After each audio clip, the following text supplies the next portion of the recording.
ये बात तो बिल्कुल सच है। अल्लाह ने हम पे सिर्फ रोजा फर्ज किया है, बाकी पकौड़े और समोसे तो हमने खुद फर्ज किया है।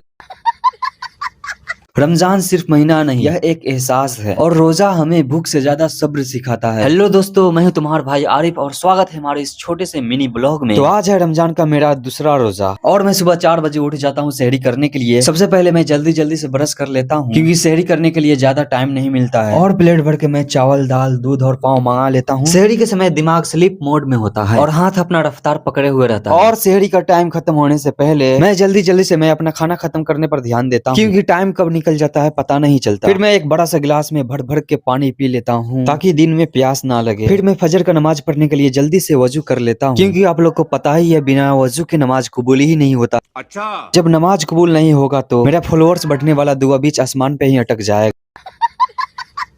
इसीलिए वजू करके मैं नमाज पढ़ने जाने के लिए बिल्कुल रेडी हो गया हूँ। फिर मैं सीधा आ जाता हूँ मस्जिद में। यहाँ पहले से ही मेरे जैसा रमजान वाला नमाजी हाजिरी लगा चुके।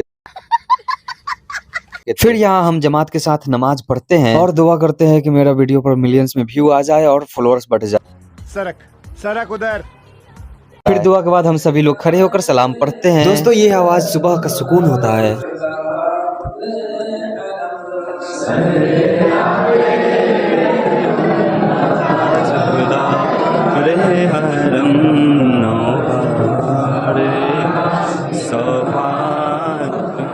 और दोस्तों, आप लोग इससे मिलिए, ध्यान से देखिए इस इंसान को।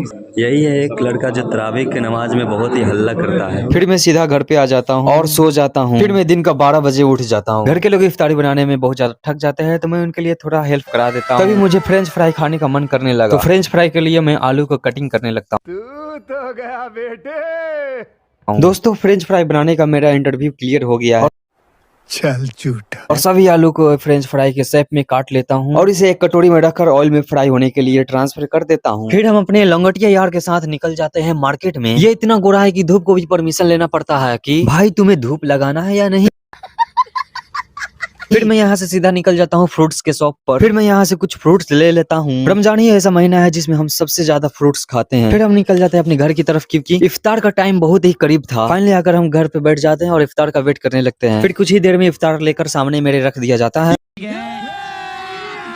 अभी मजा आएगा ना भिड़ो। ये बात तो बिल्कुल सच है। अल्लाह ने हम पे सिर्फ रोजा फर्ज किया है, बाकी पकौड़े और समोसे तो हमने खुद फर्ज किया है। अल्लाह का शुक्र है, वरना ये खजूर तो मुझे ही देख रही थी। फाइनली वेट करते करते इफ्तार का टाइम हो गया है और अजान भी होना स्टार्ट हो गया था। फिर मैं खजूर के साथ अपना रोजा खोलता हूँ और 12 से गिलास में दबा कर रूअफ़ज़ा वाला शरबत पीता हूँ। रोजा खोलते समय अगर रूअफ़ज़ा वाला शरबत ना हो तो मजा ही नहीं आता। रोजा खोलते ही मेरा एनर्जी का बैटरी फुल